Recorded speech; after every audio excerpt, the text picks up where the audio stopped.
Hello guys, my name is Vikram. Welcomes you to Strive for Progress. Topic आपको पता लग गया होगा। आज से हम स्टार्ट करेंगे +1 फिजिक्स के जो भी इम्पोर्टेंट टॉपिक्स हैं जिनमें हमारे काफ़ी डेरिवेशन आती हैं, जिनके ऊपर न्यूमेरिकल्स आते हैं एग्जाम्स में। तो चलिए स्टार्ट करते हैं। हमारा फर्स्ट टॉपिक क्या है, सेकेंड चैप्टर से deducing relation among the physical quantities. तो आपने MLT वगैरह वो चीज तो सीख ली होगी। तो यहाँ पे जो इंपॉर्टेंट टॉपिक बनता है जिसके ऊपर डेरिवेशन वगैरह आएगी वो हमारा इस चैप्टर का ये है। तो सबसे पहले क्या है, जैसे हम सिंपल समझ लेते हैं, उसके बाद जो मेन इंपॉर्टेंट है आपकी बुक में भी दिया हुआ है उसको हम देखेंगे। जैसे कि आपको एक रिलेशन पता है, F is equal to mass into acceleration. F is equal to ma आपको पता है। ये रिलेशन जो है, ये फॉर्मूला जो है वो कैसे बना, इसके ऊपर ये टॉपिक है। इसको हम चेक कर सकते हैं कि ये हमारा फॉर्मूला जो है वो सही है या नहीं है। ठीक है, तो यहां से इसको चेक करने का तरीका क्या है, हम स्टेटमेंट एक क्या बोलते हैं कि जो हमारा फोर्स है वो एक तो मास के ऊपर डिपेंड कर रहा है और दूसरा वो एक्सेलरेशन के ऊपर डिपेंड कर रहा है। तो आपको ऐसे स्टेटमेंट दे दी मैंने, और मैंने आपको पूछा कि फोर्स और मास और एक्सेलरेशन में एक रिलेशन बताओ क्या होगा। तो आपको क्या करना है, सबसे पहले आपने यहां पे फोर्स लिख लेना है। अब फोर्स किसके ऊपर डिपेंड कर रहा है, तो आपने लगा देना है डायरेक्टली प्रोपोर्शनल। किसके ऊपर डिपेंड कर रहा है, एक तो मास के ऊपर। अब मास के ऊपर वो कैसे डिपेंड कर रहा है वो हमें नहीं पता, तो हम क्या करेंगे, इसकी पावर में एक x लगा देंगे। ठीक है, x की वैल्यू कुछ भी हो सकती है, 1 हो जाएगी, 2 हो जाएगी, वो हमारे एंड में रिलेशन में जब हम इसको फाइंड करेंगे तो पता लग जाएगा। एक तो मैंने बोला मास के ऊपर डिपेंड कर रहा है फोर्स, दूसरा मैंने क्या बोला कि वो एक्सेलरेशन के ऊपर भी डिपेंड कर रहा है। तो आपने साथ में क्या कर देना है, एक्सेलरेशन, और इसकी पावर में क्या लग देना है, y लगा देना है। तो मैंने दो चीजें बताई थी आपको कि जो फोर्स है वो एक तो मास के ऊपर डिपेंड कर रहा है और दूसरा एक्सेलरेशन के ऊपर। तो आपने क्या लिख लिया, फोर्स इज डायरेक्टली प्रोपोर्शनल मास की पावर में x और a की पावर में y। ये हमारी फर्स्ट इक्वेशन बन चुकी। क्लियर।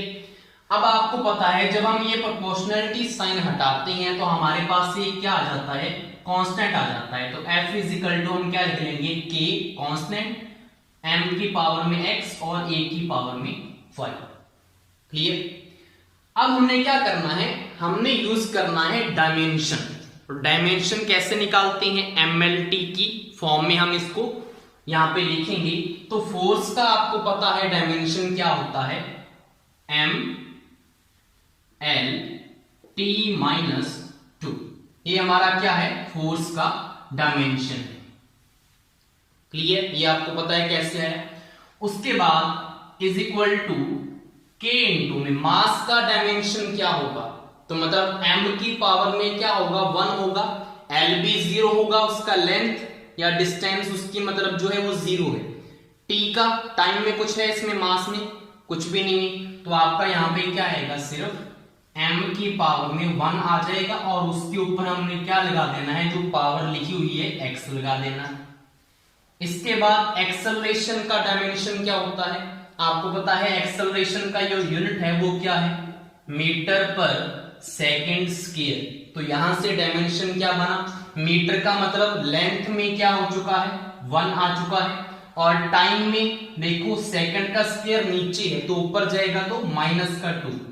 तो यहां पे इसका डायमेंशन बन चुका है और इसके ऊपर हमने क्या लगा देना है, y लगा देना। लग गया। अब हमने क्या करना है, इसको सॉल्व करना है और x और y को कंपेयर करना है और हमारा आंसर आ जाएगा। देखो यहां से क्या है, इधर तो क्या है, M1 L1 T-2 is equal to K। M के ऊपर 1 है और बाहर x लगा हुआ है, तो यहां पे क्या आ जाएगा, M की पावर में x। इसके बाद यहां पे क्या आ जाएगा, L के साथ में 1 है और ऊपर y लगा हुआ है, तो L की पावर में y आ जाएगा, और T के ऊपर -2 है और ऊपर y दोबारा फिर है, तो यहाँ पे मल्टीप्लाई हो जाएगा तो माइनस का 2y। तो यहाँ पे ऐसे करके हम इसको लिख लेंगे। मतलब हमने क्या करना है, इन चीजों को मल्टीप्लाई में करना है। 1 के ऊपर यहाँ पे y है तो y आ गया, माइनस का 2y है तो माइनस का 2y हो चुका है, सिंपल। अब हमने क्या करना है, देखो m की जो पावर है उसको कंपेयर करो। यहाँ पे m की पावर x है, यहाँ पे m की पावर 1 है, तो यहाँ से x की वैल्यू कितनी आ चुकी है, यहाँ पे सिंपली x की वैल्यू आ चुकी है 1। इसके बाद देखो y को कंपेयर करो, यहाँ पे l की पावर 1 है, l की पावर y है, तो यहां से y की वैल्यू कितनी आ चुकी है, y की वैल्यू 1 आ चुकी है। अब वैसे तो हमारे पास x की वैल्यू भी आ चुकी है, y की वैल्यू भी आ चुकी है। अगर आपने ये देखना है कि यहां से कंपेयर करने से y की वैल्यू सही आती है नहीं आती, वो भी चेक कर सकते हैं। देखो t की पावर माइनस का 2y इज इक्वल टू, यहाँ पे t की पावर कितनी है, माइनस का 2 है, तो यहाँ पे माइनस का 2 कर दो। माइनस के 2 से माइनस का 2 बढ़ गया तो y इज इक्वल टू कितना आ जाएगा, यहां से भी 1 आ जाएगा, लेकिन वो हमने निकाल ली तो हमें निकालने की जरूरत नहीं थी। तो हमारे पास x और y की वैल्यू जो आ चुकी है वो हमने इक्वेशन नंबर फर्स्ट में पुट कर देनी है। तो यहाँ पे f डायरेक्टली प्रोपोर्शनल किसके आ जाएगा, m की पावर 1 और a की पावर 1। अब इसको 1 1 को लिखने का कोई जरूरत तो हमें है नहीं, तो यहां से क्या आ जाएगा, f directly proportional to mass into a। और यहां से आपको पता है हमने k लगाया था, तो इसको हम ऐसे भी लिख सकते हैं f is equal to k m a। और k की जो वैल्यू है वो एक्सपेरिमेंटली कितनी है, k इज इक्वल टू होता है 1। तो यहां से हमारे पास f इज इक्वल टू क्या आ चुका है, m a आ चुका है। आपको जब एग्जाम में करना होगा तो आपको सिर्फ यहां तक करना है, डायरेक्टली प्रोपोर्शनल तक, कि आपने एक रिलेशन बताना है कि फोर्स, मास और एक्सेलरेशन में क्या रिलेशन है। आपको k की वैल्यूज याद करके नहीं जानी हर की, वैसे आपको याद हो भी जाएगी जैसे जैसे आप क्वेश्चंस करते जाएंगे। आपको पता भी है फिजिकल टू m होता है और k की वैल्यू 1 होती है, तो आप पूरा भी कर सकते हैं, नहीं तो आप यहां तक भी इसको छोड़ के आ सकते हैं। हमने सिर्फ रिलेशन फाइंड करना था कि m की पावर में क्या है, a की पावर में क्या है। अब जैसे कि एक और सिंपल हम कर लेते हैं डेंसिटी वाला। मैंने आपको बोल दिया कि जो डेंसिटी है वो एक तो मास के ऊपर डिपेंड कर रही है और एक वॉल्यूम के ऊपर डिपेंड कर रही है। आपको फॉर्मूला भी पता है, अब हम उसको डेराइव करेंगे कि फॉर्मूला वो कैसे आया, यूजिंग डायमेंशन। तो सबसे पहले आपको पता है मैंने क्या बोल दिया आपको कि जो डेंसिटी है वो डायरेक्टली प्रोपोर्शनल है मास के, ठीक है, मास के डायरेक्टली प्रोपोर्शनल है, तो उसके ऊपर हमने क्या लगाना होता है, मास के ऊपर x लगा दो, ठीक है। एक मैंने बोल दिया जो डेंसिटी है वो वॉल्यूम के ऊपर भी डिपेंड कर रही है, तो साथ में आपने क्या लिख लेना है, वॉल्यूम, और उसके ऊपर क्या लगा देना है, y लगा देना है। क्लियर। अब इसके बाद हमने क्या करना होता है, डायमेंशन इसके लिखने होते हैं। अब आपको पता है डेंसिटी का जो डायमेंशन है वो क्या है, ठीक है। डेंसिटी का डायमेंशन क्या बनेगा, मास पर यूनिट वॉल्यूम, आपको फॉर्मूले से पता ही है वैसे तो आप क्या लिखेंगे, मास पर यूनिट वॉल्यूम के अकॉर्डिंग m की पावर में 1 आ जाएगा मास पर यूनिट वॉल्यूम। वॉल्यूम का यूनिट क्या होता है, मीटर क्यूब, तो यहां से L का क्या आ जाएगा, L का आ जाएगा -3, और t टाइम में कुछ होगा, टाइम में कुछ भी नहीं होगा, तो t की पावर में 0 लिख दो या कुछ भी मत लिखो इसको। डायरेक्टली प्रोपोर्शनल m, m मतलब मास, मास का हमने जैसे यहां पे लिखा था सिर्फ मास ही आएगा, तो m की पावर में क्या आ जाएगा, 1 आ जाएगा और ऊपर में x आ जाएगा। इसके बाद वॉल्यूम, वॉल्यूम मतलब मीटर क्यूब, और मीटर क्यूब है तो क्या आएगा, L का क्यूब आ जाएगा, और ऊपर क्या है, ऊपर है 1। इतनी चीज समझ में आ चुकी है। हमारे पास जो डेंसिटी का डायमेंशन है वो ये बनेगा m1 L-3 T0, ठीक है। प्रोपोर्शनल मास का m1 ऊपर x लगा दिया, वॉल्यूम का हमारा क्या हो गया, मीटर क्यूब, मीटर में क्या होती है, लेंथ होती है, तो L का क्यूब ऊपर y। अब हमने क्या करना है, वैसी मल्टीप्लाई करो अंदर की तरफ पावर्स को, और फिर हमने क्या करना है, कंपेयर करना है। यहां पे क्या आ जाएगा, m की पावर में x और L की पावर में 3y, और t की पावर में कुछ है ही नहीं, 0, ठीक है। अब देखो आप इस चीज को कंपेयर करेंगे हम, तो x की वैल्यू कितनी आ चुकी है, यहां से x की वैल्यू तो आ चुकी है 1। अब y की वैल्यू कितनी आएगी, देखो l की पावर में 3y है और यहाँ पे माइनस का 3 है, तो यहाँ पे क्या आया 3y is equal to minus का 3 आ चुका है। यहाँ से y की वैल्यू क्या आ चुकी है, माइनस का 3 अपॉन में 3, तो यहाँ से y की वैल्यू कितनी आ चुकी है, माइनस का 1। x की वैल्यू 1 है और y की वैल्यू माइनस 1 है, पुट कर दो इक्वेशन में, तो हमारे पास डेंसिटी का फॉर्मूला क्या आने वाला है, देखो डेंसिटी डायरेक्टली प्रोपोर्शनल मास के ऊपर x की वैल्यू क्या है 1 पुट कर दी, और वॉल्यूम के ऊपर y है, y की वैल्यू कितनी आई है, माइनस का 1। अब मुझे बताओ किसी की पावर में -1 है तो उसका मतलब क्या है, वो डिवाइड में चला जाएगा, तो यहाँ पे क्या आएगा, density directly proportional to mass upon volume.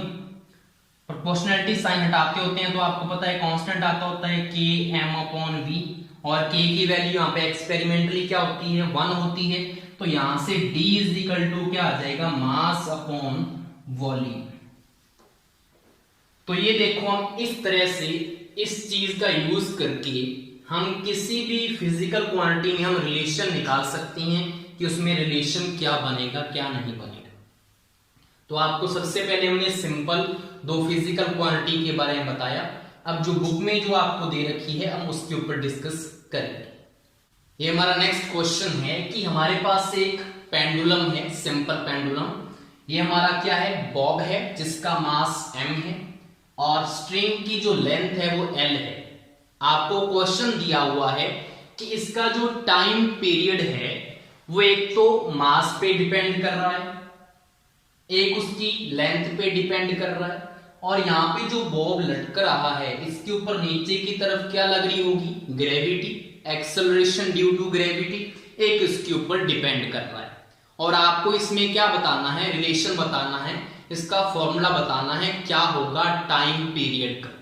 तो आपको क्या बोला गया है कि जो टाइम पीरियड है वो डायरेक्टली प्रोपोर्शनल है किसके ऊपर, एक तो मास के ऊपर, तो हमने m के ऊपर x लगा दिया, एक वो लेंथ के ऊपर डिपेंड है तो l के ऊपर हमने y लगा दिया, एक ग्रेविटी के ऊपर डिपेंड है तो g के ऊपर हमने क्या लगा दिया, z लगा दिया, इक्वेशन नंबर फर्स्ट। इसको हम यहां से हटा भी सकते हैं, proportionality sign, t is equal to क्या आ जाएगा, k m power x l power y और z पावर z। अब वैसे ही करना है, हमने डायमेंशन को यूज करना है। टाइम पीरियड नाम से पता लग रहा है कि टाइम वाली क्वांटिटी है, तो सिर्फ टाइम का क्या आएगा, यहाँ पे डायमेंशन आएगा, m की पावर 0 हो जाएगी, l की पावर 0 हो जाएगी, और t की पावर क्या आने वाली है, 1 आने वाली है, क्योंकि टाइम पीरियड है, is equal to k। m का मतलब क्या है, मास मतलब m की पावर 1, और ऊपर क्या है, x है। l क्या होता है, लेंथ होता है, किस में होती है, मीटर में, तो यहाँ पे क्या आने वाला है, सिर्फ L1, और L1 के ऊपर y लगा दिया। g क्या होती है, gravity, acceleration due to gravity. अब एक्सेलरेशन का जो यूनिट होता है वही ग्रेविटी का भी होता है, मीटर पर सेकंड स्क्वायर। मीटर का मतलब L1 पर सेकंड स्क्वायर मतलब t का -2, और ऊपर क्या आ जाएगा, z आ जाएगा। पूरा सॉल्व करो इसको, m0 l0 t1 is equal to k, m के ऊपर क्या है, x है, तो m का पावर x आ चुका है। l के ऊपर देखो क्या आएगा, l के पावर में यहाँ पे y है और यहाँ पे l की पावर में z है, दोनों क्या हो जाएंगे, ऐड हो जाएंगी, तो l की पावर क्या आएगी, y प्लस z। समझ में आया, यहां से क्या आएगा, l की पावर y और यहां से l की पावर में z। ठीक है, तो बेस सेम है तो पावर क्या हो जाती है, ऐड हो जाती है, तो y प्लस z आ जाएगा। इसके बाद t की पावर में क्या आएगा, -2z। यहां से ये बन चुका है हमारे पास। अब क्या करना है, हमने कंपेयर करना होता है। यहां से बताओ मुझे x की वैल्यू क्या आ रही है, x की वैल्यू है 0। क्लियर। अब देखो y प्लस z कितना आ रहा है, y plus z is equal to 0 आ रहा है, और तीसरी चीज क्या है, -2z इक्वल टू 1 आ रहा है, यहाँ पे देखो 1 है, तो यहां से पहले z की वैल्यू निकाल लो, फिर हमारे पास y की वैल्यू आ जाएगी, z की वैल्यू पुट कर देंगे। तो यहां से क्या आएगा, z is equal to minus का 1/2, यहां से z is equal to minus 1/2 आ गया, x की वैल्यू 0 आ चुकी है, z की वैल्यू यहां पे पुट करेंगे तो y minus 1/2 is equal to 0, तो यहां से y की वैल्यू कितनी आ चुकी है, 1/2। अब आपने इक्वेशन फर्स्ट या इक्वेशन 2 में क्या करना है, वैल्यूज पुट कर देनी है। तो 2 में पुट कर देते हैं, जैसे t is equal to k, m के ऊपर कितना है, x की वैल्यू 0, मतलब जो टाइम पीरियड है वो मास पे डिपेंड नहीं करेगा। यहां से हमें ये भी पता लग गया कि हमने बोला तो था कि मास पे डिपेंड कर रहा है, लेकिन फॉर्मूले के अंदर क्या है, मास के ऊपर पावर 0 का मतलब मास फॉर्मूले में नहीं आएगा, मास पे वो डिपेंड नहीं करता टाइम पीरियड। इसके बाद देखो लेंथ के ऊपर y की वैल्यू कितनी है, 1/2। इसके बाद z के ऊपर z की वैल्यू कितनी निकाली है, माइनस का 1/2।